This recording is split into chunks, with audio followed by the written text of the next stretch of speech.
जोहार गे सनाम को नोआ चिरगल संदेश रे सांगुन अतांदराम इंगे हरदन मांडी तबे तेहेño आर मिड वीडियो ᱧ ᱟᱹᱜᱩ आपे को तालारे जहां दो सामांग आकाना 17 सेप्टेम्बर 2025 हिलो दिकु को मिड बोंगा बुरु जहां दना विश्वकर्मा पूजा को मेता काना आर नोआ विश्वकर्मा पूजा को मेना बांगमा मेहनत से गाड़ी घोड़ा को बोंगा बुरुया आर गाड़ी घोड़ा बोंगा बुरु लेखान एक्सीडेंट से तकी तापाकी को जहाना नोंकान एटकेटोड़े को बांग नेलामोआ ओना इदि तेगे ना विश्वकर्मा बोंगा दना को बोंगा हाय काना सारीगे जुदी तेहेñ विश्वकर्मा बोंगा बुरु कते जुदी आबोआ एक्सीडेंट जुदी बांग हुई कोआ ताहले खान मा तेहेñ सानाम हड़ के तो को बोंगा बुरु कना जतवा को बोंगा बुरुया मेनखान एक्सीडेंट बार बार नोंका चेदा नेलामो कना मेनखान ओना कथा को दो बांग कना अब निना बन बड़ाय कामा आम जुदी सावधान ते गाड़ी बाम लगाया ताहले खान एक्सीडेंट हुयो दो कोई दो मत बांग कना आर नोंका हो नेलामो कना आम निजे निजे बेसाम इदी रहो आर एटागी होय ताकी दाड़ेयामा नोंका हो आयमा नेलनामा कना मेनखान विश्वकर्मा दो को मेना इंजीनियर कनाय से एमान कनाय तबे आको समाज लगी ते तो जहां गे इंदना ओना दो बई मेने जे ओना दो बड़ी गया मेनतेन मेनखान आबो सावता रे विश्वकर्मा बोंगा बुरु दो बनो ओका मेनखान नेतो होर नेलते आबो आलबन बोंगा बुरुमा आर होर नेलते आबो आलबन पंजा कोमा जहां दो आबो सावता ना बांग कना ओनकाना बोंगा बुरु दो आलबन बोंगा बुरुमा और जहां आबो सावता ना कना आबो सावता ना दो बाहा सोहराय माग नोंका आयमा बोंगा बुरु मेना आबो दो ओना गेबन बोंगा बुरुमा जहां ते आबो सावता जीवी ताहेना जहां इदि कते आबो हम मिटंग उपरुम बन बंचाव दो दाड़ेयामा ओनाते आबो बोंगा बुरु रे मन बन दहोयमा उनको चरक चिकड़ बोंगा नेलते आबो आलबन लोभा मा और उनको आलबन माना बताव कमा बांखान आबो सावता बकल बडे लगी ते दो अक्तो दो बाय हतावा आद आबो आदिम को से आबो आदिवासी को जहां गे मेना आका बना नोंकाना बोंगा बुरु खन आबो सहारा बन ताहेनमा आजा बोंगा बुरु आज लगी ते तो ठीक गया और आम दो आलम मड़ी साते मेनखान आम निजे ते आलम बोंगा बुरुया नोना गे मारांग कथा दो कना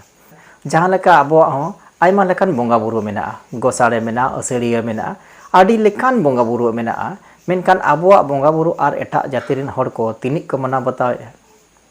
नवा हतो बड़ाय लगती कना मेनखान आबोआ बोंगा बुरु मा उनको बांको मना बतावे एनखान आबोआ बोंगा बुरु जखन आको बांको मना बतावे एनखान आबो हो उनकुरिन बोंगा बुरु चेदा बन मना बताव को आपान आपिन जाति रिया कना आपान आपिन धर्म रिया कना आपान आपिन को मना बतावा नवा लगी ते कोनो मना दो बनुआ जे नवा दो बांग कना जे आको को मना बतावे आबो बाबन मना होचो को ओना कथा दना बांग कना मेनखान आको दो आको सावता लगी ते दो मना होचन को आकोरिन हर दो को मनाव रहो को जहां रहो को बांग को मनाव रहो ओना सला दो आबो दो कोनो लेना देना जेमन आलो ताहेनमा मेनखान आवरिन हर आबो आदिवासी को दो जेमन आलबन मनाव बतामा ओनागे उयरना ना कथा कना जहां दो चीन और जापान और ओंडे दो आयमा लेकान होय ओंडेना प्रोडक्ट गे से ओंडेना सामान गे आयमा लेकान जिनिस जहां दो आबो नोआ भारत दिसम से सिंगत दिसम ते सेटेरो कना जहां दो चाइना माल से जापानीज माल बन मेनिया और सस्ता और कम दाम ते ᱧᱟᱢᱚᱜ कना मेनखान चेदा से ओला पढ़ाना व्यवस्था ठीक मेना ओना इदि तेगे ओंडेन को दो बढ़ती करते ओंडे दो इंजीनियर को ढेर गया जापान रहो को ढेर गया मेनखान आबो नोडे देबन मेनिया बोंगा बुरु लेखान गे चेदोगो आबोन से इंजीनियर बन बेना नोंकान कथा को दो चेद हो बांग कना तीन भुरते आबो सेखनत ते बाबो लाहा उन भुर चेद हो बाबोन चिका दाड़ेया ओना इदि तेगे आपान आपिन सावता रे जहां बोंगा बुरु को मेना ओना गेबन माना बतामा और आबो सावता रना बोंगा बुरु जहां बांग कना उनकाना बोंगा बुरु दो जेमन आबो आलबन माना बतामा तबे ना आबो मिटंग उपरुम होता है ना और आबो हको चिन्ह बोना जे नुकु दो को संतार कना मेनतेन और नुकु दो नोंकाना बोंगा बुरु दो बंक बोंगा बुरुया और जुदी आबो नोंका गे तेहेñ गणेश पूजा हबन मनावा विश्वकर्मा हबन मनावा दुर्गा पूजा हबन मनावा सरस्वती हबन मनावा जुदी नोंका गे दिकुरिन सानाम बोंगा गे जुदी आबोन मना बतावा तबे खान आबो उपरुम दो ताहेना ओकारे धीरी दारे रे बोंगा बुरु हड़गे सरना धर्म रिन हड़ दको मेता को कना और जुदी तेहेñ ओना धीरी दारे बागी कते जुदी तेहेñ मुठन बन बोंगा ताहले खान दो सरना धर्म रे दो ओहगेम लेखा जहां दो हिंदू को मेतामा आर को मेता बन कन गया उनका गे तेहेñ बारती काते नेलो कना हिंदू रिन जहातनी के बोंगा बुरु मेना को आबो बन मना बतावे मिद दिन हलो दो नवा हो होयुआ जहां मुस्लिम रिन बोंगा बुरु मेना को मिद दिन हलो दो ओना बन बोंगा बुरुया